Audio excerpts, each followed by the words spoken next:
اب تو وہ سینیٹر منتخب ہو چکے ہیں اور وہ سنا ہے کہ آزاد کشمیر کی حکومت میں زیادہ دلچسپی لے رہے ہیں، جہاں پہ ان کے ماموں جو ہیں وزیر اعظم ہیں.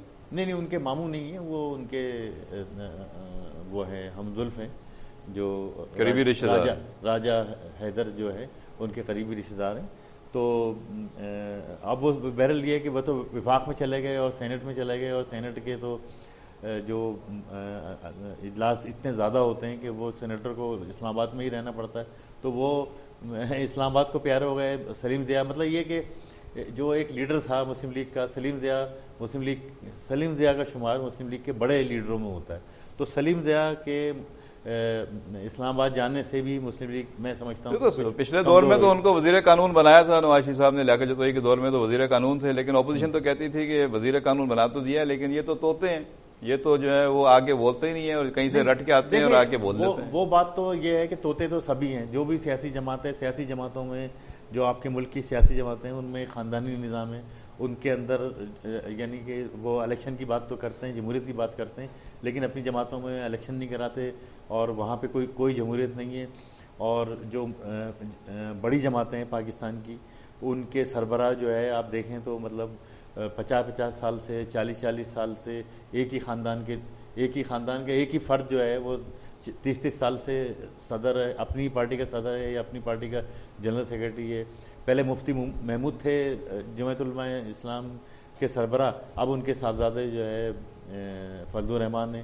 تو میرے کہنے کا مقصد یہ کہ جمہوریت تو آپ کے یہاں یعنی کہ ایک وہ ہے شوشہ ہے اور دوسروں کو دکھانے کے لیے ایک شوکیس ہے. ساری پارٹیاں ون من شو ہیں نا، والا ایک شخصیت کے گرد ان کی ساری سیاست گھومتی ہے. اگر آپ دیکھ لیں کراچی کی جتنی جماعتیں، آپ پیپلز پارٹی کی بات کر لیں تو وہ ایک خاندان کے گرد ہے، نواز شریف صاحب کی بات کر لیں تو وہ ایک خاندان کے گرد ہے، اے این پی کو دیکھ لیں، اب آپ پی ٹی آئی میں بھی ایون یہ کہ عمران خان کی شخصیت کے گرد ساری سیاست ہے. چاہے ان کا صدر چھوڑ کے چلا گیا پارٹی یا نکال دیا گیا جاوید ہاشمی، تو اس کی کوئی حیثیت نہیں ہے. جس پارٹی کا صدر نکل جائے یا چھوڑ دے اس کو کوئی فرق نہ پڑے، اس کا مطلب ہے کہ وہاں پہ تنظیم نہیں ہے. وہاں پر بھی یہی حالات ہیں. یہاں ایم کیو ایم کے بھی آپ نے یہ حالت دیکھی تھی، یہاں تو نعرے یہی تھا کہ بھائی ہمیں منزل نہیں رہنما چاہیے.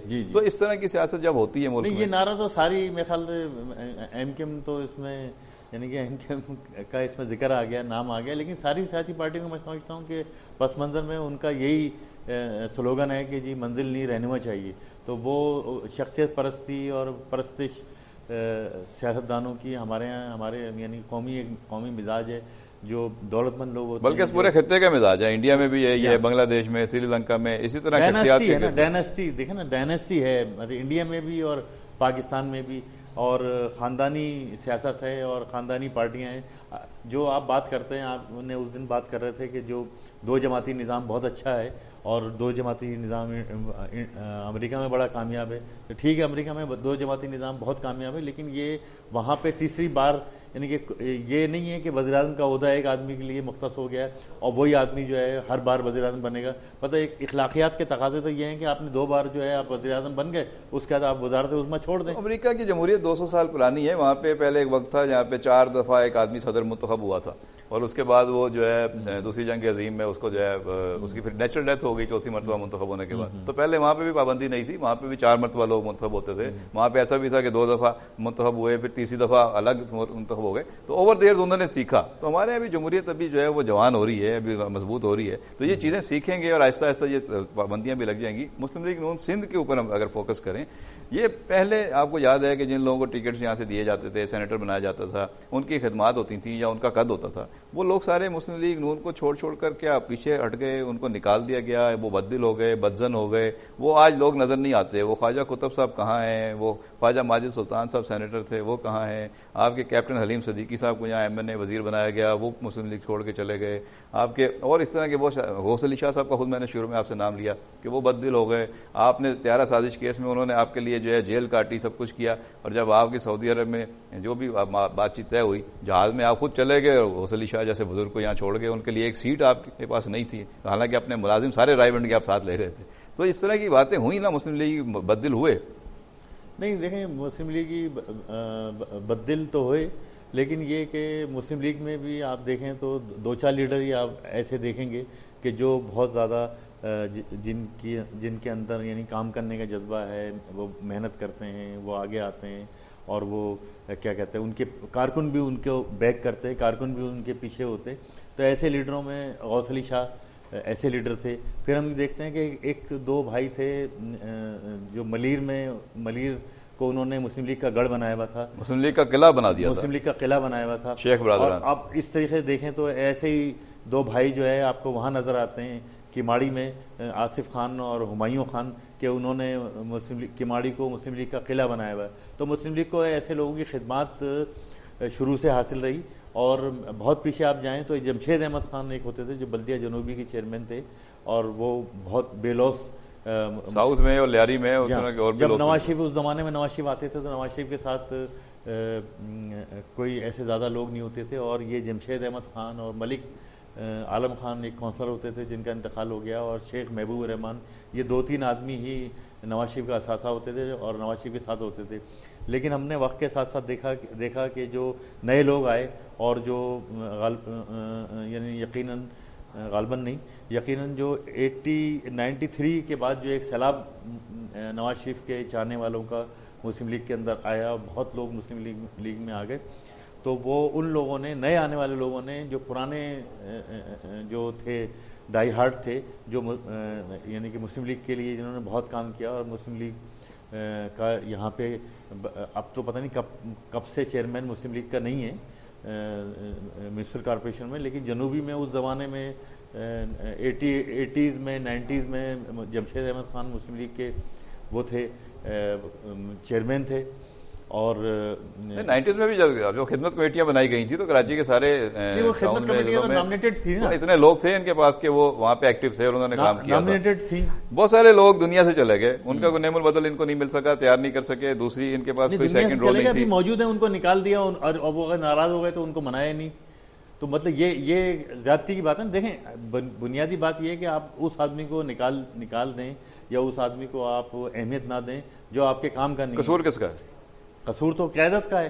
مطلب خود نواز شریف صاحب کا ہے، خود جو ہے وہ شہباز شریف اور ان کے لوگوں کا ہے کہ وہ یہاں سندھ پہ توجہ نہیں دیتے، آتے نہیں ہیں. ماضی میں کم از کم 2-4 وزراء یہاں پہ بھیجے جاتے تھے، وفاقی وزراء آتے تھے، بیٹھتے تھے. میں سمجھتا ہوں کہ اب بھی اس وقت بھی اگر کیا کہتے ہیں نواز شریف کراچی پہ توجہ دیں یا سندھ پہ توجہ دیں، اب تو وہ ایک رات یہاں آ کے ٹھہرنے کے لیے تیار نہیں ہے، وہ تو آتے ہیں صبح اور رات کو چلے جاتے ہیں. بہت بڑی پارٹی بن سکتی ہے. اور آپ یہ نہیں مطلب آپ دیکھیں کہ صورتحال اتنی گلوم ہے اور اتنی یعنی کہ افسوسناک ہے کہ میں وہ لفظ استعمال نہیں کروں گا شرمناک کا، کہ ان کو سندھ میں مسلم لیگ کے کسی لیڈر پہ نواز شریف صاحب کو اعتماد نہیں ہے، ان کو کراچی کے کسی لیڈر پہ اعتماد نہیں ہے.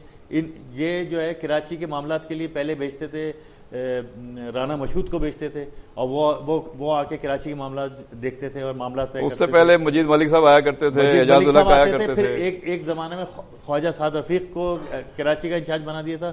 وہ جب نئے الیکشن ہوئے تھے، الیکشن کے بعد 2013. اچھا جی، آپ نے اچھی بات کی کہ وہاں سے لوگ بھیجے جاتے ہیں، یہاں پہ اعتماد نہیں ہے، اس میں بات کرنا چاہوں گا، لیکن ایک بریک کے لیے کہا جا رہا ہے. ناظرین ہم بات کر رہے ہیں سندھ میں مسلم لیگ نون کا جنازہ کب، کیسے، کیوں، یہ صورتحال کیسے پیدا ہوئی اور اس کے ذمہ دار کون ہے، اور اب آنے والے دنوں میں مسلم لیگ نون کا سندھ میں کیا مستقبل ہے. اس پہ شہزاد چغتائی صاحب تاریخی پس منظر کے حوالے سے اور موجودہ صورتحال کے حوالے سے اپنے خیالات کا اظہار کر رہے ہیں. ہمارے ساتھ رہیے گا، حاضر ہوتے ہیں چند لمحات کے بعد.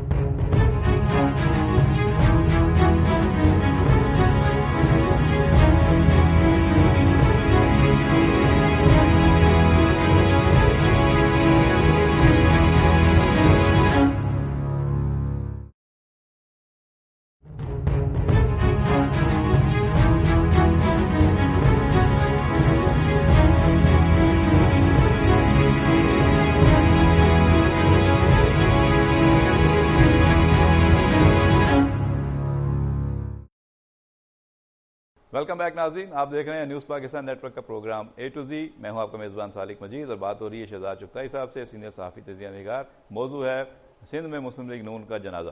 یہ سیاسی جنازہ ہے، یہ کب، کیوں، کیسے ہوا اور اس کے ذمہ دار کون ہے، اور آنے والے دنوں میں مسلم لیگ نون سندھ کی قیادت کی کیا ترجیحات ہیں اور وہ یہاں پر کس حد تک پرفارم کرنے کے قابل ہیں، اور آنے والے دنوں میں کیا چیلنجز ہیں، اس پہ بات ہو رہی ہے. دیکھیں آج تو ہمیں نظر آتا ہے کہ جی ڈاکٹر شیام سندر اڈوانی جو ہیں وہ بڑے سرگرم لیڈر بن گئے ہیں، وہ بڑے لیڈر ہیں. نواز شریف صاحب کراچی میں آتے ہیں، جہاں تک یہ بات ہوتی ہیں وہ 2 آدمی ان کو نظر آتے ہیں، شیام سندر اڈوانی صاحب، اور اس کے بعد اگر کوئی سکھ رہنما ہے یہاں پہ تو وہ کہتے ہیں جی تسی ٹھیک ہو گئے, میں ٹھیک ہوں. اس کے بعد وہ کہتے ہیں ہمیں دیوالی پہ بلائیں, ہمیں آپ اپنے ہولی پہ بلائیں, ہم آنا چاہتے ہیں, سب کچھ ہے, وہ چیزیں ہوتی ہیں. تو جو اچھا کام کر رہا ہے وہ ان کو نظر آ رہا ہے, لیکن جو اچھے لوگ پہلے تھے وہ سارے سائڈ لائن ہو گئے. آج کیوں کوئی اعجاز شفیع مرحوم جیسا لیڈر نظر نہیں آ رہا؟ آج کیوں کوئی اس سے پہلے جو احسان پاشا تھے, بڑے ایکٹیو ہوتے تھے, یہاں سے ہر آدمی کو لے کے جاتے تھے, وہ نظر نہیں آ رہے؟ یا جو لوگ موجود تھے, کیپٹن حلیم صدیقی میں نے پہلے بھی نام لیا, وہ کہاں چلے گئے؟ اس طرح کے طارق خان مرحوم تھے, ان کا کوئی نعم البدل نہیں رہا, وہ جیلیں کاٹی, انہوں نے ایم پی او کاٹا, سب کچھ ہوا. مشرف کے دور میں انہوں نے جیلیں کاٹی. تو اس طرح کے لوگ اب ہیں نہیں, پیچھے ہٹ گئے ہیں, یا ان پہ اعتبار نہیں ہے. جیسے آپ نے کہا کہ وہاں سے لوگ بھیجے جاتے ہیں, یہاں پہ آ کے بات کرتے ہیں, یہاں والے لوگوں پہ کوئی اعتبار نہیں ہے. دیکھیں, جو طارق خان بڑے سیماب صفت لیڈر تھے, ان کا انتقال ہو گیا, احسان پاشا کا انتقال ہو گیا, تو بہت سارے تو ایسے لوگ تھے جن کا اعجاز شفیع کا انتقال ہو گیا, جنہوں نے زہیر اکرم ندیم تھے, زہیر اکرم ندیم قتل کر دیے گئے, تو جنہوں نے مسلم لیگ کے لیے بہت زیادہ کام کیا اور بہت زیادہ محنت کی. اور کچھ لوگ جو ناراض ہو کے چلے گئے, تو مطلب یہ کہ متبادل آپ کو نہ, جو جن کا انتقال ہو گیا اس کا متبادل آپ کو ملا, پہلی بات یہ. پھر جو چھوڑ کے چلے گئے ان کو آپ نے کہا کہ جانے دو, اور ان کو آپ نے پوچھا نہیں, راضی کرنے کی کوشش راضی کرنے. حالانکہ آپ کو یہ دیکھنا چاہیے تھا کہ جیسے کہ میں سمجھتا ہوں کہ 93 میں جب کراچی میں قومی اسمبلی کے الیکشن ہوئے تھے, تو اس میں مسلم لیگ نے 6 سیٹیں لی تھیں. تو یہ یعنی کہ میرا خیال ہے کہ کراچی میں یہ مسلم لیگ کی بہت بڑی کامیابی تھی. یہ کراچی میں مسلم لیگ کے کا ہیوی مینڈیٹ تھا, اور یہ جو پوزیشن تھی مسلم لیگ کی, اس کو مسلم لیگ کو برقرار رکھنا چاہیے تھا. اب مسلم لیگ اگر اس پوزیشن کو برقرار نہیں رکھ پائی کہ کراچی کی 6 سیٹیں وہ لوز کر گئی, اور اس کے بعد مسلم لیگ کو آج تک یعنی کہ اس وقت سندھ میں مسلم لیگ کی قومی اسمبلی میں کوئی سیٹ نہیں ہے. یہ جو ملیر والی تھی, عبدالحکیم بلوچ والی, وہ بھی ختم, وہ بھی چلی گئی. تو اچھا, ایسا نہیں ہے کہ سندھ سے مسلم لیگ بہت زیادہ سیٹیں لیتی رہی ہے, اور مسلم لیگ سیٹیں لے سکتی ہے. 2-3 چیزیں دیکھیں. پہلی بات تو یہ ہے کہ یہ جو میثاق جمہوریت ہے, ایک تو وہ یہ ہے پیپلز پارٹی کے ساتھ, ہے نا. اچھا, اب میثاق جمہوریت تو ایسا لگتا ہے کہ یہ ایسا ہو گیا ہے کہ ادھر ہم ادھر تم والا یہ حساب کتاب نظر آتا ہے. وہ تو ممتاز بھٹو کہتے تھے کہ یہ تو مفاہمت کا دسترخوان بچھا ہوا ہے, اور سب لوگ اپنا اپنا حصہ لے رہے ہیں, اور وہ چپ کر کے بیٹھے ہوئے. کہ نواز شریف نے سندھ کو گیو اپ کر دیا. سندھ کو یعنی کہ اپنی سیاسی لغت میں, سیاسی ڈکشنری سے میں سمجھتا ہوں کہ انہوں نے نکال دیا. تو یہ سارے جو پرانے وڈیرے تھے, بڑے بڑے جو خاندان تھے, یہ مسلم لیگ کی طرف آیا کرتے تھے, خاص طور پہ جو رائیولز تھے پیپلز پارٹی کے, تو ان کے پاس دوسرا آپشن یا تو مسلم لیگ نون تھا یا فنکشن لیگ تھا, تو اور کسی طرف وہ نہیں جایا کرتے تھے. اب کچھ پیپلز پی ٹی آئی کی طرف جا رہے ہیں, کچھ جو ہیں وہ فنکشن لیگ میں موجود ہیں, لیکن فنکشن لیگ سے بھی لوگ ٹوٹ کے پیپلز پارٹی میں جا رہے ہیں, بڑے بڑے خاندان. پہلے جام صادق کے دور میں آپ نے دیکھا کتنا یہاں پہ پیپلز پارٹی کو ٹف ٹائم دیا گیا. اس کے بعد ارباب غلام رحیم کے دور میں آپ نے دیکھا کہ یہاں ٹف ٹائم دیا گیا. تو کاف لیگ بھی بنی ایک زمانے میں, اس نے بھی بڑی سیٹیں لی سندھ میں, اور بڑے ان کے وزیر آئے. تو اس کے بعد یہ سارے مسلم لیگی یہ کیا موسمی رہنما ہیں, یہ اوپر سے طاقت ملتی ہے, پاور ان کو ملتی ہے, تو یہ مسلم لیگ میں رہتے ہیں. اور اگر دیکھتے ہیں کہ پاور کسی اور طرف چلی گئی ہے سندھ میں, تو یہ سب اس کے پیچھے بھاگتے ہیں, پاور کے پیچھے چلے جاتے ہیں. ان کے نظریات کوئی نہیں ہے, ان کے کوئی اصول نہیں ہے, ان کی کوئی سیاست میں کوئی قواعد و ضوابط نہیں ہے. جب جو پارٹی بھی جاگیردار وڈیرے کی ایک مینٹلٹی ہے کہ وہ جب یہ دیکھتا ہے, اور صنعت کاروں کی بھی یہی ہے, اور میرے خیال سے جو زیادہ تر دولت مند لوگ ہیں جو پولیٹکس میں, عام آدمی تو نہیں ہے نا پولیٹکس میں, مڈل کلاس تو الیکشن کونسل کا الیکشن بھی نہیں لڑ سکتی.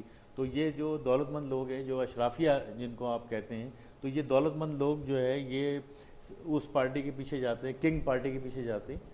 اور اس میں یعنی اگر وہ یہ دیکھ رہے ہوتے ہیں کہ مسلم لیگ حکومت بنا رہی ہے, تو یہ مسلم لیگ میں چلے جاتے ہیں. انہیں پتہ لگتا ہے کہ پیپل پارٹی پاور میں آ رہی ہے, تو یہ پیپل پارٹی کا ساتھ دینے لگتے ہیں.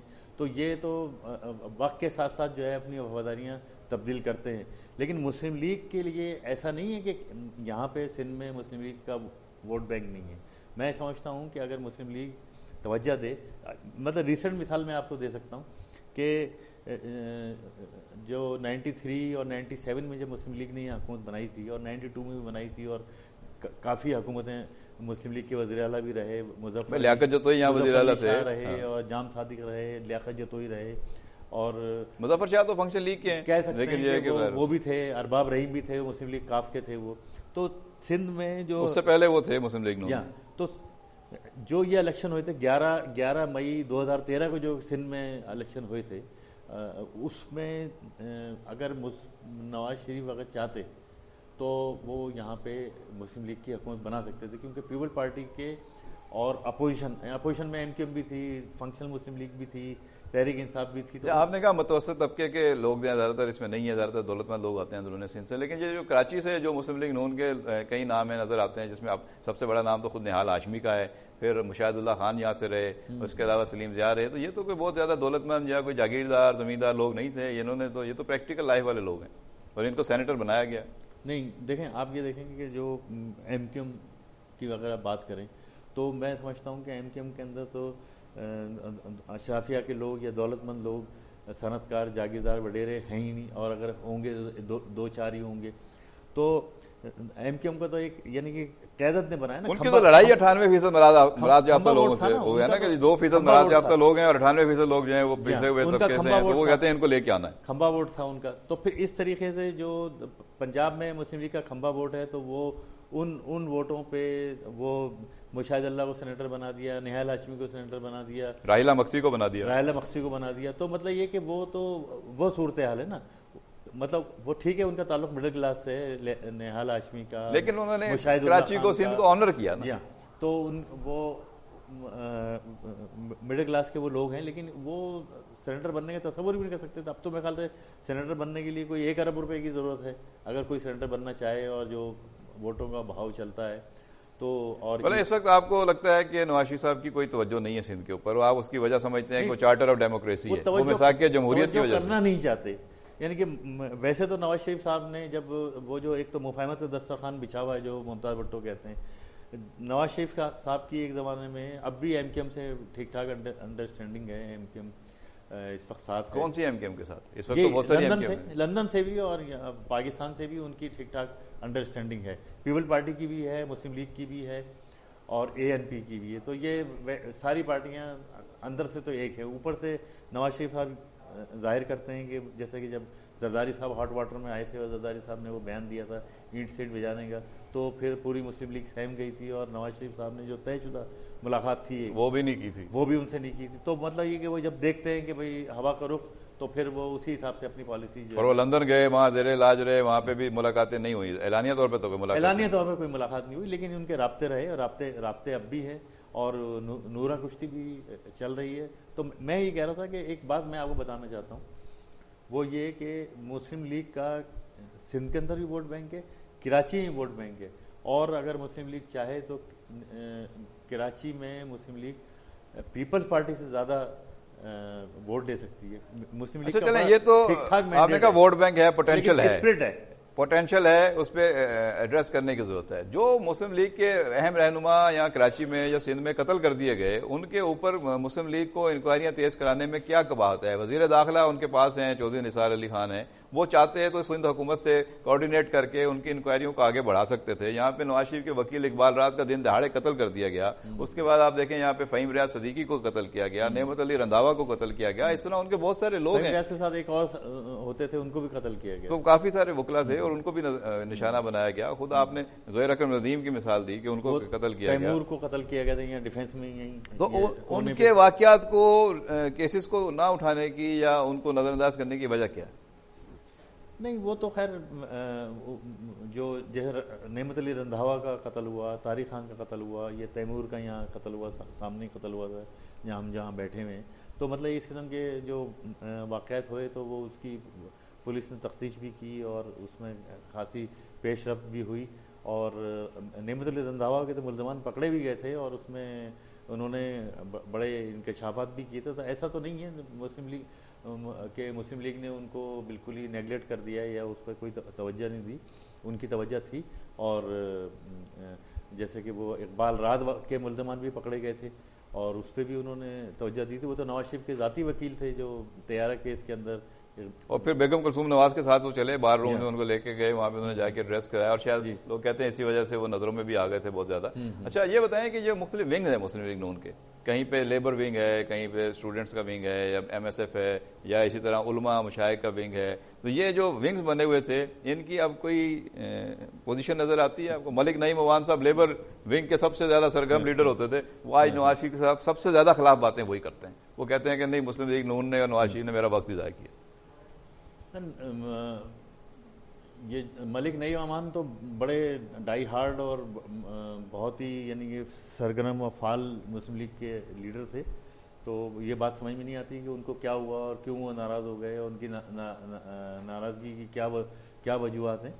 اور پھر آپ یہ دیکھیں کہ جو دوسرے مسلم لیگی بہت سارے تھے, جیسے کہ حلیم عادل شیخ تھے اور ان کے بڑے بھائی تھے حلیم عادل شیخ, شیخ وہ زیادہ سرگرم تھے. حلیم تو بعد میں آئے. نہیں, حلیم اب بھی بڑے یوتھ ونگ میں تھے, ابھی وہ مسلم لیگ کاف میں تھے, اب وہ تحریک انصاف میں چلے گئے.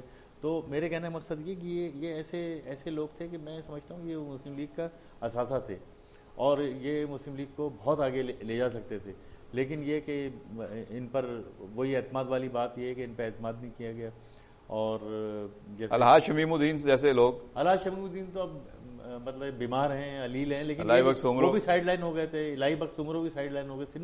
سندھ میں تو مسلم لیگ کے جتنے بھی وہ تھے لیڈر تھے, غوث بخش مہر, تو وہ میرے خیال سے اس میں چلے گئے, پیپل پارٹی میں دوبارہ چلے گئے. اب تو ظاہر ہے بہت سارے وابستگیاں چینج ہو گئی. اچھا یہ بتائیں, یہ جو ہم نے دیکھا کہ مختلف ادوار میں یہ جو لیڈیز ونگ تھا, یہ مسلم لیگ نون کا سندھ میں, کراچی میں تو بڑا فعال ہونا چاہیے. کراچی تو لبرل سٹی ہے, کراچی تو بڑا جاندار, اور اس طرح کے واقعات میں خواتین جو ہیں پارٹیسپیٹ کرتی ہیں. ہم دیکھتے ہیں باقی جماعتوں میں بھی. تو مسلم لیگ نون میں ایک دور میں طوبہ دورانی تھیں, اور پھر اس طرح کی خواتین نے بڑا وہاں پہ ایکٹیویٹلی کام بھی کیا. وہ سب خواتین کہاں گئیں؟ وہ طوبہ دورانی تو ان کا کوئی ایک قصہ ہو گیا تھا, کوئی BMW کار کا کوئی ایشو تھا, رینجر نے پکڑ لی تھی. وہ گاڑی جو تھی ان کی نہیں تھی, اور پھر وہ اس رات کو رینجر نے, جو حلیم صدیقی ہیں جو سابق وفاقی وزیر مملکت بھی تھے, ان کو فون کیا اور ان سے کہا کہ بھئی یہ ہم نے آپ کی BMW گاڑی جو ہے یہ پکڑ لی ہے, اور یہ طوبہ دورانی اس کو غیر قانونی استعمال کر رہی تھی. تو انہوں نے کہا نہیں, میری کوئی BMW گاڑی کیا کہتے ہیں وہ نہیں ہے, اور میری BMW تو کھڑی ہوئی ہے, میرے بنگلے میں کھڑی ہوئی ہے. تو میرے کہنے کا مقصد اس واقعے کے بعد وہ طوبہ دورانی غائب ہو گئی اور غالباً پھر وہ ملک چھوڑ کے چلی گئی. اس کے علاوہ جو ہے کیا کہتے ہیں, دیکھیں المیہ سارا یہ ہے کہ کراچی میں لیڈیز ونگ تو ہے, لیکن وہ اس کا جو ورکرز ہیں, جو کارکنان ہیں, جنہوں نے مار کھائی, جنہوں نے جیلیں کاٹی, جنہوں نے جو ہے اس وقت جو ہے آمریت کا مقابلہ کیا, ان کو وہ قدر نہیں کی گئی, ان کا خیال نہیں رکھا گیا. وہ جو خواتین ونگ ہے نا, اس کو کنٹرول تو پھر وہی بات آ جاتی نا, کنٹرول وہ لاہور سے ہوتی ہیں. مطلب یہ شعبہ خواتین مسلم لیگ کا ہر شعبہ جب لاہور سے کنٹرول ہوگا. بھائی ڈاکٹر سعیدہ ملک صاحبہ مسلم لیگ نون کی بڑی سرگرم ڈائی ہارڈ لیڈر تھیں. ان کے شوہر ڈاکٹر رحیم الحق جو ہیں وہ مسلم لیگ کے ٹکٹ ہولڈر تھے, ہمیشہ الیکشن لڑتے تھے. ان کا آج یہ دیکھیں کہ بنایا ہوا اسپتال جو ہے جو کلفٹن میں ہے, یہ کتنا بڑا مشہور اسپتال ہو گیا. لیکن وہ انہوں نے 1 منٹ نہیں لگایا. جب مشرف صاحب کے دور میں لوگوں نے وفاداریاں بدلی, وہ اٹھ کے مشرف صاحب کے دور میں چلی گئی, وزیر بن گئی. نہیں وہ تو خیر کلثوم نواز کی کلاس فیلو ہونے کا سب سے زیادہ یہاں درس دیا کرتی تھیں اور اپنی قربت کے دعوے. میں آپ کو ایک بات بتاؤں کہ جو وٹو جو وزیر اعلیٰ تھے, آپ کو یاد ہوگا پنجاب کے, تو پنجاب میں جب اچھا یہ وٹو صاحب والا واقعہ یہاں پہ میں آپ کو ہولڈ کروں گا کہ بریک کا وقت ہوتا جا رہا ہے, یہ آگے پورا واقعہ سننا چاہوں گا, یہ نہ ہو کہ پھر بریک کی نظر ہو جائے. ناظرین بات ہو رہی ہے مسلم لیگ نون کے سندھ میں سیاسی جنازے کے حوالے سے, کب کیوں کیسے کون لوگ اس کے ذمہ دار ہیں, آنے والے دنوں میں مسلم لیگ نون کا سندھ میں کوئی مستقبل ہے یا نہیں ہے, جو لوگ اس سے وابستہ تھے وہ کیوں بیزار ہو گئے, بددل ہو گئے, مایوس ہو گئے, نظر انداز ہو گئے, کہاں چلے گئے, اور جو لوگ ہیں وہ کیا توقعات رکھتے ہیں اپنی قیادت سے, اس پہ بات ہو رہی ہے. شہزاد صاحب اپنے خیالات کا اظہار کر رہے ہیں, ہمارے ساتھ رہیے گا. وقت ہوا چھوٹی سی بریک کا, حاضر ہوتے ہیں چند لمحات کے بعد.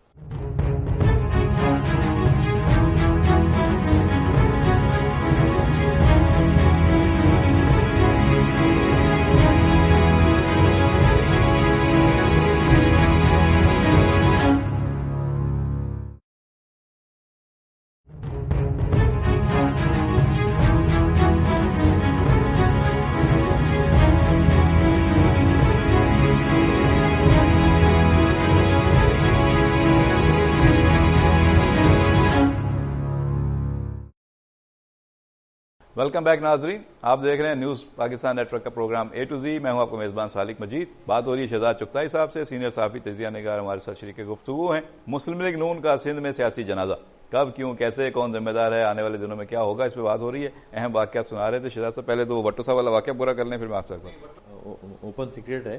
وہ یہ ہے کہ جب غلام اسحاق خان سے نواز شریف صاحب کی جب اختلافات پیدا ہوئے, تو ایک رات میں پوری پنجاب اسمبلی نے اپنی وفاداریاں تبدیل کر لی تھیں, اور وہ نواز شریف کا ساتھ چھوڑ کے وٹو صاحب کے ساتھ جو ہے نا وہ آ گئے تھے. اور پیچھے حامد ناصر چٹھا جو تھا ایکٹیو, جہاں حامد ناصر چٹھا سب سے پہلا ریزائن بھی انہوں نے دیا تھا. ہاں, تو میرے کہنے کا مقصد یہ کہ جو آپ نے بات کرا نا سعیدہ ملک کی وفاداریاں بدلنے کی, تو مطلب یہ کہ ہمارے یہاں جو اشرافیہ ہے, جو ارکان اسمبلی, ظاہر ہے کہ کوئی غریب آدمی تو بن نہیں سکتا, نہ مڈل کلاس کا آدمی بن سکتا ہے, نہ لوور مڈل کلاس کا بن سکتا ہے, تو یہ تو دولت مند اور امیر لوگ ہی بن سکتے ہیں. تو یہ اشرافیہ کا کردار جو ہے وہ بہت ہی کیا کہتے ہیں افسوسناک ہے, اور وہ اشرافیہ جو ہے وہ یعنی سیاسی وفاداری. لیکن جب آپ ان سے پوچھیں کہ جی وجوہات کیا ہیں, تو وہ ان کے پاس بھی دلائل ہوتے ہیں. ڈاکٹر رحیم الحق ہوں, ڈاکٹر سعیدہ ملک ہوں, یا جتنے بھی لوگ گئے, عرفان اللہ مروت صاحب اس وقت چلے گئے تھے, وہ مشرف کے گن گاتے تھے, بعد میں مشرف صاحب چلے گئے تو دوبارہ مسلم لیگ نون میں آ گئے, اس لیے سردار رحیم ناراض ہو کے چلے گئے. سردار رحیم نے جو ہے وہاں پہ محنت کی, اپنا حلقہ بنایا, اور جب ٹکٹ دینے کی باری آئی تو غوث علی شاہ صاحب نے عرفان مروت کو ٹکٹ دے دیا. دیکھیں, میں آپ کو ایک بات بتاؤں, رحیم الحق کا آپ نے ذکر کیا, تو یہ یعنی کہ انکشاف بھی میں سمجھ لیں میں کر دوں کہ ایک دفعہ رحیم الحق نوائے وقت کے آفس آئے, اور وہ وہاں پہ ایڈیٹر صاحب, میں بھی بیٹھا ہوا تھا, ایڈیٹر صاحب سے بیٹھ کے کچھ گپ شپ چل رہی تھی, تو انہوں نے, ایڈیٹر صاحب نے ان سے کہا کہ بھئی آپ یہ کراچی پہ نواز شریف کیوں نہیں توجہ دیتے ہیں؟ تو وہ رحیم الحق نے کہا کہ میری نواز شریف سے ملاقات ہوئی تھی, اس مسئلے پہ نواز شریف سے بات ہوئی تھی. تو نواز شریف نے کہا تھا کہ بھئی ہم کراچی جو ہے وہ ایم کیو ایم کا ہے, اور ہم کراچی میں مداخلت نہیں کرنا چاہتے, اور کراچی کو ہم نے ایم کیو ایم کو گیو اپ کیا ہوا ہے. تو اب ایسا لگتا ہے کہ وزیر اعظم صاحب نے سندھ کو آصف زرداری کو کے حوالے کیا ہوا ہے, آصف زرداری کے حوالے کیا ہوا ہے. تو اب وہ صورتحال, اور آصف زرداری نے کس کے حوالے کیا ہوا؟ انہوں نے بلال بھٹو کے حوالے کیا ہوا ہے. نہیں, وہ بظاہر تو ایسے ہی ہے, لیکن کوئی کام ہوتا ہوا نظر نہیں آتا. لوگ پوچھتے ہیں بھائی والی وارث کوئی ہے یا نہیں ہے. اسی طرح مسلم لیگ نون کا والی وارث سندھ میں کون ہے؟ دیکھیں, سندھ میں مسلم لیگ کا والی وارث تو آپ نے دیکھا کہ غوث علی شاہ جو مشیر اعلیٰ بھی تھے, پھر غوث علی شاہ نہیں, ابھی کراچی ڈویژن میں کون ہے؟ خواجہ طارق نذیر والوں نے کوئی جلسے جلوس کیے ہیں, وہ کہتے ہیں کہ ہم نے بڑا ورکنگ کی ہے, بڑا کام کیا ہے. اب تو جب سے صدر ممنون حسین بنے ہوئے ہیں تو کراچی کو انہوں نے کیا دیا ہے؟ کراچی کے جو صدور ہیں, جنرل مشرف تھے صدر بنے کراچی سے, اب ممنون حسین کراچی سے صدر ہیں, آصف زرداری صدر رہے, تو وہ بھی چلے ہیں, آدھے سندھ کے آدھے کراچی کے. بولا بات تو سندھ کی اور کراچی کی ہے, تو کراچی کو کیا ملا ہے تین صدور میں؟ دیکھیں, آپ نے بات کی کراچی کے جو وزرائے اعظم کراچی سے رہے یا صدور رہے, تو آپ دیکھیں تسلسل جو ہے ایسا بنتا ہے کہ پرویز مشرف 9 سال صدر رہے, ان کا تعلق کراچی سے تھا. اس کے بعد آصف زرداری 5 سال صدر رہے, ان کا تعلق بھی کراچی سے تھا. اب ممنون حسین صدر ہیں اور ان کا تعلق بھی کراچی سے ہے. 3 سال سے زیادہ ہو گیا. اچھا, پھر آپ یہ دیکھیں کہ جو وزرائے اعظم جنیجو کا تعلق بھی, جنیجو کا گھر بھی کراچی میں تھا, ٹھیک ہے. اس کے بعد جو مصطفیٰ جتوئی صاحب رہے, پھر بے نظیر بھٹو صاحبہ رہی, بے نظیر بھٹو رہی, تو شوکت عزیز رہے. بے نظیر بھٹو کراچی کی تھیں, وزیر اعظم تھیں. ملا کیا کراچی کو سندھ؟ بے نظیر بھٹو نے 121 ارب کا کراچی کو پیکج دیا تھا, اور اس سے کراچی میں بہت ٹھیک ٹھاک ترقیاتی کام ہوا تھا. لیکن یہ اس کے بعد مشرف نے کراچی کو 29 ارب کا پیکج دیا, جو بعد میں 21 ارب کا رہ گیا, اور پھر وہ مصطفیٰ کمال نے استعمال کیا. اس میں سے 13 ارب روپے نے وہ تو سڑک کے نیچے دفن ہو گئے. وہ اس طریقے سے کہ وہ 13 ارب روپے جو تھے وہ سیوریج لائنیں ڈالنے اور پائپ لائنیں ڈالنے کے لیے تھے, تو وہ ظاہر ہے کہ وہ تو نظر نہیں آنے تھے. لیکن 7-8 ارب روپے جو تھے, جو بڑا چرچا ہوتا ہے کہ مصطفیٰ کمال نے کراچی کی تقدیر بدل دی, اور کراچی دنیا کے 12 ان ترقی یافتہ ترقی پذیر شہروں میں کراچی شامل ہو گیا. تو وہ کمال صرف 7-8 ارب روپے کا تھا, کہ جو آج کے دور میں, یعنی اگر پیسہ صحیح لگ جائے کسی اسکیم پہ تو وہ نظر آتا ہے. ایک میٹرو بس جو ہے وہ 100 ارب کی بن رہی ہے, گرین اورنج لائن جو ہے وہ 300 ارب کی بن رہی ہے. تو اتنا پیسہ خرچ ہو رہا ہے اس پہ میٹرو بس پہ. لیکن یہ کہ وہ کہیں میٹرو بس تو وہ تو نواز شریف صاحب کہتے ہیں کہ ہم نے ان منصوبوں میں بھی ان کی لاگت کہیں زیادہ تھی, ہم نے تو پتہ نہیں 100 ارب پہ بچا لی. ٹھیک ہے, لیکن وہ 7-8 ارب روپے جو کراچی میں لگے کراچی کے انفراسٹرکچر پہ, تو کراچی کا حلیہ بدل گیا. مجھے کئی لوگ ایسے کہتے, یہ بات مجھ سے کئی لوگوں نے کی جو باہر سے, امریکہ میں, برطانیہ میں, وہ آئے, وہ کہنے لگے ہم تو کراچی کو پہچان ہی نہیں سکے, کراچی تو ٹرانسفارم ہو گیا. تو میرے کہنے کا مقصد یہ کہ ترقی کے لیے کوئی یہ نہیں کہ 100 ارب روپے ہو, 200 ارب روپے ہو, 300 ارب روپے ہو. تو بے نظیر بھٹو نے پیکج دیا کراچی کو 121 ارب روپے کا. اس کے بعد اچھا وہ ایک پورے 121, ممنون صاحب نے بھی کچھ دینا ہے یا وہ ایسے 500 بیٹھے رہیں گے؟ میں وہیں آ رہا ہوں. وہ 121 ارب روپے میں سے میں خیال 2-4 ارب روپے خرچ ہوئے ہوں گے. یہ کلفٹن فلائی اوور بنا اور للی فلائی اوور بنا اور یہ 2-4 فلائی اوور بے نظیر کے پیکیج کے تحت بنے تھے. اب مشرف صاحب نے بھی دیا اور پھر کراچی کا نقشہ ہی بدل گیا. لیکن یہ جو ممنون صاحب ہیں, انہوں نے کراچی کو کیا دیا؟ انہوں نے کراچی کو یعنی کہ ایک تو میں سمجھتا ہوں کہ انہوں نے کراچی کو 2 تحفے دیے. ایک تو یہ کہ کراچی کی مسلم لیگ کو انہوں نے تباہ برباد کر دیا. یعنی کہ نواز شریف ان پہ ممنون صاحب کو اپنا بااعتماد آدمی سمجھتے ہیں, اور بااعتماد آدمی سمجھنے کی انہوں نے کیسے تباہ کر دیا؟ وہ تو کہتے ہیں جب ایوان صدر آتے ہیں یہاں پہ, اور یہاں پہ سارے مسلم لیگی جو ہیں ان سے جا کے ملتے ہیں, وہ ہر ایک سے ملاقات کرتے ہیں, ٹائم دیتے ہیں, سنتے ہیں, ان کے گلے شکوے بھی سنتے ہیں, ان کے مسائل بھی سنتے ہیں, اور ان کے لیے جو اقدامات ہوتے ہیں وہ بھی کرتے ہیں. پہلے فیڈرل گورنمنٹ کراچی کو فنڈز دیتی تھی, 3-4 ارب روپے وہ کراچی کو دیتی تھی, اس سے کچھ کام ہوتے تھے. اب فیڈرل گورنمنٹ جو ہے وہ NFC ایوارڈ آنے کے بعد فیڈرل گورنمنٹ نے کراچی کو فنڈ دینا بند کر دیے. فیڈرل گورنمنٹ نے کہا کہ یہ ہم سارے پیسے اب صوبوں کو دے دیتے ہیں. تو ان کی فرینڈلی اپوزیشن ہے, ٹھیک ہے, صوبوں کو سارے پیسے مل جاتے ہیں, اس میں بات کروں. لیکن ممنون صاحب یا ان کے جو رفقا کار ہیں وہ تو کہتے ہیں کہ جی کراچی کو امن دے دیا ہم نے, اس سے بڑی خدمت ہم کراچی کے لیے کیا کریں گے؟ مشرف صاحب امن نہیں دے سکے, زرداری صاحب امن نہیں دے سکے, وہ لوگ یہاں پہ دہشت گردی کر کے گئے. ایک کے دور میں 12 مئی ہوا, ایک کے دور میں لیاری گینگ وغیرہ ہوئی, یہاں لاشیں گرتی رہیں. ممنون حسین نے کم از کم کراچی میں لاشیں تو نہیں گرنے دیں, یہاں پہ امن قائم کرا دیا. نہیں, امن ویسے تو بظاہر تو دیکھیں نا, ہر خاموشی جو ہے کسی آنے والے طوفان کا پیش نما ہوتی ہے. بظاہر تو آپ کو امن یہ نظر آ رہا ہے, لیکن آج ہی دیکھیں کہ کتنے واقعات ہوئے ہیں کہ تیموری تھانے پہ حملہ ہوا ہے, کل جو ہے پرسوں وہ سب انسپیکٹر کو قتل کیا گیا ہے. تو مطلب یہ ہے کہ یہ تو نہیں ہے کہ بالکل ہی وہ ہو گیا ہے, امن ہو گیا ہے اور کوئی واقعات نہیں ہو رہے. اتنے ٹریفک پولیس والے مارے گئے, رینجر والے مارے گئے, ایون صدر میں اور تبت سینٹر میں 2 فوجی مارے گئے. تو میرے کہنے کا مقصد یہ ہے کہ یہ سارے واقعات 2013 سے پہلے کے نہیں, وہ سارے واقعات ابھی کے ہیں, یعنی 3 سالوں کے. اب آج مسلم لیگ نون کے اوپر میں پوچھنا چاہوں گا, یہ بتائیے امجد صابری, یہ بتائیے جو مختلف ادارے ہیں جہاں مسلم لیگ نون کے لیبر ونگز ہوا کرتے تھے یا ابھی بھی ہیں, تو ان کی پرفارمنس کیا ہے؟ PIA میں ایئر لیگ سب سے زیادہ اہم ہوتی تھی, پیپلز یونٹی تھی, اور بھی جماعتوں کے ہیں, تو وہاں پہ ایئر لیگ کیا کر رہی ہے؟ واٹر بورڈ میں مسلم لیگ کیا کر رہی ہے؟ اس طرح کے بڑے بڑے جو ادارے ہیں کراچی میں, اسٹیل مل ہے, KPT ہے, پورٹ قاسم ہے, ان اداروں میں مسلم لیگ کے لیبر ونگز ہیں, ان کے کام کر رہے ہیں, یونینز ہیں. مسلم لیگ کے لیبر ونگ کی جو کامیابی کارکردگی تو PIA میں ہمیں نظر آتی ہے کہ وہاں پہ ایئر لیگ نے ریفرنڈم جیت لیا اور ایئر لیگ وہاں پہ کام کر رہی ہے. اور ان کی سب سے بڑی کامیابی یہ ہے کہ ان کے جو ایئر لیگ کے صدر ہیں, چیئرمین ہیں شمیم اکمل, اور دوسرے پرانے سینئر آدمی, تو انہوں نے مطلب یہ کہ یہ ایک گفٹ دیا ہے اپنی پارٹی کو کہ وہ PIA کے اندر یہ جو ایئر ہوسٹس ٹورنٹو میں پکڑی گئی چوری کرتے ہوئے ماریا خود, یہ بھی تو انہوں نے گفٹ دیا ہے نا, یہ بھی تو ایئر لیگ کی حصے دار ہے, انہی کے ممبر ہیں, اور انہوں نے ان کو جو ہے وہ شاپ ممبر بنایا. یہ تو ممبر ہوتے ہیں نا, یہ جو یہ ٹریننگ کرتے ہیں کیبل کرو جو ہوتا ہے. شمیم اکمل صاحب, نہیں, شمیم اکمل کا تو اس سے کوئی تعلق نہیں ہے نا. اب اگر کوئی ورکر PIA کوئی ورکر کوئی یعنی کہ چوری کر رہا ہے یا کوئی غلط کام کر رہا ہے تو اس سے شمیم اکمل صاحب کا تو کوئی تعلق نہیں ہے نا. واٹر بورڈ میں کیا حال ہے مسلم لیگ؟ واٹر بورڈ میں مسلم لیگ کی یونین رہ چکی ہے, اور واٹر بورڈ میں وہ منور رضا صاحب کا بڑا ہولڈ ہے.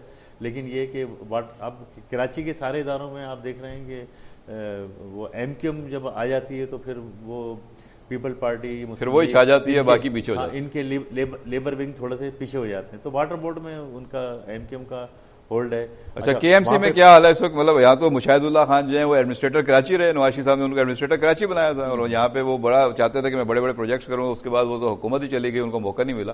تو KMC میں کیا دیکھیں, KMC, water board, KBCA, Sindh government اور یہ KDA اور جتنے بھی KPT ادارے ہیں, تو یہاں پہ مطلب ان کے لیبر ونگ موجود ہیں اور لیبر ونگ کام کر رہے ہیں. اور وہ میرے خیال لیبر ونگ اب منور رضا دیکھ رہے ہیں اور دوسرے لوگ دیکھ رہے ہیں. تو مطلب یہ کہ میں جو بات آپ کو بتانا چاہ رہا ہوں کہ مسلم لیگ میں بڑا پوٹینشیل ہے کراچی میں, سندھ میں بھی.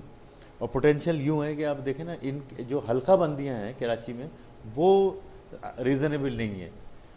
کراچی کے کئی ایسے, یعنی کہ کراچی کی اگر آبادی آپ مطلب نادرہ کا اعداد و شمار کے مطابق تو 4.25 کروڑ بنتی ہے, اور مراد علی شاہ نے جو ابھی بریفنگ دی ہے چائنا میں، تو انہوں نے بتایا کہ 2,50,00,000 کراچی میں آبادی بنتی ہے. تو کراچی میں ایسا نہیں ہے کہ کوئی ایک ہی کمیونٹی ہے اور ایک ہی کمیونٹی کی سیٹیں ہوں گی. کراچی میں مسلم لیگ کے بڑے پاکٹس. 2018 میں آپ کو لگتا ہے کہ ان کو یہاں سے نشستیں مل سکتی ہیں؟ نہیں، نشستیں تو میں یہ سمجھتا ہوں کہ مسلم لیگ وہی وہ گیو اپ کرنے والی پالیسی ہے. مشاہد اللہ نے ایک دفعہ جب الیکشن لڑا تھا ایم این اے کا، تو یہ ان کا حلقہ ایسا تھا کہ وہ ہار ہی نہیں سکتے تھے. ممکن ہی نہیں تھا کہ یہ جو سارا حلقہ تھا، منظور کالونی، اختر کالونی، اعظم بستی اور اس سے آگے یہ کراچی ایڈمنسٹریشن سوسائٹی، یہ اتنا بڑا ان کا ووٹ بینک تھا مسلم لیگ کا کہ یہاں پہ مشاہد اللہ ہار ہی نہیں سکتے تھے. لیکن ہوتا کیا ہے کہ جو امیدوار ہوتا ہے وہ خود ہی کمپین نہیں چلاتا اور خود ہی سائڈ لائن ہو جاتا ہے اور الیکشن پر توجہ نہیں دیتا. نتیجے میں یعنی الیکشن ایک اچھا جو فیڈرل گورنمنٹ نے کراچی کے لیے کام کیے ہیں 2018 کے الیکشن میں، ظاہر ہے وہ عوام کے پاس جائیں گے اپنا ایجنڈا لے کے، تو ہم بتائیں گے جی ہم نے یہ خدمات انجام دی ہیں. اس میں وہ کہیں گے جی کراچی میں ہم نے امن قائم کیا، کراچی آپریشن کیا، یہ تو ان کا ایک سلوگن ہوگا نا. پھر وہ کہیں گے کہ جی ہم نے یہاں پہ لوڈ شیڈنگ کا اور بجلی کے کرائسس کا معاملہ جو ہے وہ ختم کرنے میں کام کیا. وہ کہیں گے یہاں پہ ہم نے گرین بس منصوبہ جو آپ کا آنے والا ہے اس کے لیے ہم نے رقم دی. اس طرح وہ کہیں گے کے سی آر کے لیے ہم نے جو ہے وہ تعاون کیا، کراچی سرکل ریلوے کی بحالی کے لیے اس کو سی پیک میں لے کے جا رہے ہیں. کراچی کے لیے پانی کے منصوبوں کے لیے وہ کام کر رہے ہیں، فیڈرل گورنمنٹ دے رہی ہے. جو سدرن بائی پاس بن رہی ہے نیشنل ہائی وے سے سپر ہائی وے ملائے گی ڈی ایچ اے کو، اس کے لیے وزیر اعظم اعلان کر کے گئے تھے کہ 45 کلومیٹر کا وہ جو علاقہ ہے وہ ہم بنائیں گے. پاکستان میں جو اسٹاک ایکسچینج ہے سب سے بڑی جو کاروباری صنعتی مرکز ہے اس کے لیے کیا، جو بزنس مین طبقے کے لیے، صنعت کار طبقے کے لیے کیا، سرمایہ کاری کے لیے کیا. تو یہ ساری وہ چیزیں ہیں جس پہ وہ آئیں گے عوام کے پاس. تو کراچی کے ووٹر ان کو ان چیزوں پہ ووٹ دے سکتے ہیں. دیکھیں اب تو میں تھوڑی سی معذرت کے ساتھ ایک بات کروں گا کہ اب مطلب کارکردگی پہ ووٹ تو کوئی دیتا نہیں ہے. اب ووٹ تو یعنی کمیونٹیز کو ملتے ہیں. سندھ میں پیپل پارٹی کیوں ہے وہ سب کو پتہ ہے. اس طریقے سے پنجاب میں اگر مسلم لیگ نون ہے تو وہ سب کو پتہ ہے. میں جو بات وہی بات آپ کو سمجھانا چاہ رہا ہوں کہ کراچی میں صرف اردو بولنے والی کمیونٹی کراچی میں نہیں ہے. کراچی میں سمجھتا ہوں میرے خیال سے اب اردو اسپیکنگ کمیونٹی جو ہے وہ تھوڑی سی یعنی کہ پس منظر میں چلی گئی، پیچھے چلی گئی ہے. اور دوسری کمیونٹیز کی آبادی جو ہے کراچی میں بہت بڑھ گئی ہے. اور یہ دوسری کمیونٹیز جو ہیں یہ مسلم لیگ نون کا اثاثہ ہیں اور یہ مسلم لیگ یہاں سے ٹھیک ٹھاک سیٹیں نکال سکتی ہے.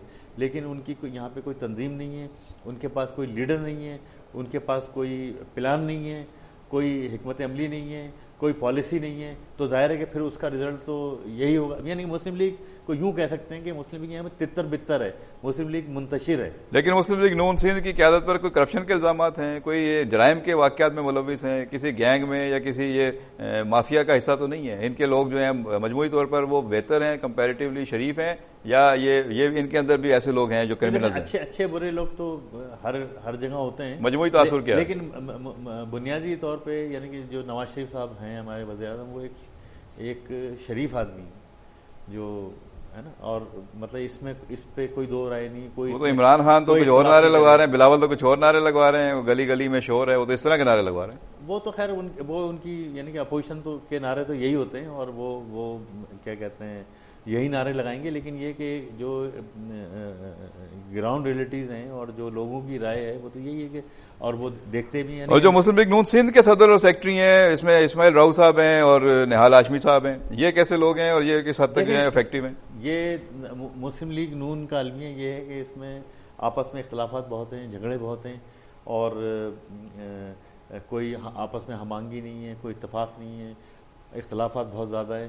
تو نتیجہ اچھا اب یہ جو اسماعیل راؤ صاحب ہیں وہ بہت قابل آدمی ہیں، بہت پڑھے لکھے آدمی ہیں. فاضل راؤ صاحب کے بیٹے ہیں، ان کا ایک حلقہ ہے. لیکن ان کے خلاف جو ایک مطلب جو لوگ ہیں یہ جو سازشی ٹولہ، جیسے کہ جو عام سیاستدان تو ایک دوسرے کو سازش کا الزام لگاتے ہیں کہ بھئی یہ سازش ہو رہی ہے، تو ان کے خلاف اتنی زیادہ سازش ہے اور ان کو یعنی کہ یہ میں سمجھتا ہوں ان کو غیر فعال کر دیا گیا. یعنی کہ ان کو مطلب ود ان پارٹی ہے یہ. ہاں نان فنکشنل ان کو کر دیا گیا. چلیں آج آپ نے مسلم لیگ نون کے حوالے سے اپنے قیمتی خیالات کا اظہار کیا. امید ہے ناظرین آپ کو یہ گفتگو پسند آئی ہوگی. ہم نے کوشش کی کہ مسلم لیگ نون کے خلاف جو بھی سازشیں ہیں اس کے اندر یا اس کے باہر یا اس کی قیادت کی جو سوچ ہے کس طریقے سے وہ مسلم لیگ کو آگے بڑھانا چاہتے ہیں یا سندھ میں نہیں بڑھانا چاہتے, اس کی وجوہات کیا ہیں, اس پر تاریخی پس منظر کے حوالے سے بھی اور اس وقت موجودہ صورتحال کے حوالے سے بھی شہزاد چغتائی صاحب نے تفصیلی احاطہ کیا صورتحال کا اور اپنے خیالات سے انہوں نے ہمیں نوازا. امید ہے آپ کو آج کا یہ پروگرام پسند آیا ہوگا. آئندہ پروگراموں میں مختلف جماعتوں کے حوالے سے ہم کوشش کریں گے گفتگو کریں, پیپلز پارٹی کے اوپر, ایم کے ایم کے حوالے سے, پی ٹی آئی کی سیاست کے حوالے سے اور دیگر جماعتوں کے اندرونی معاملات اور ان کی کارکردگی اور 2018 کے الیکشنز کے لیے ان کی تیاریوں کے حوالے سے بات کریں گے. آئندہ پروگرام تک اپنے میزبان صالح مجید کو پروگرام A to Z کی پوری ٹیم کے ساتھ اجازت دیجیے. اللہ نگہبان.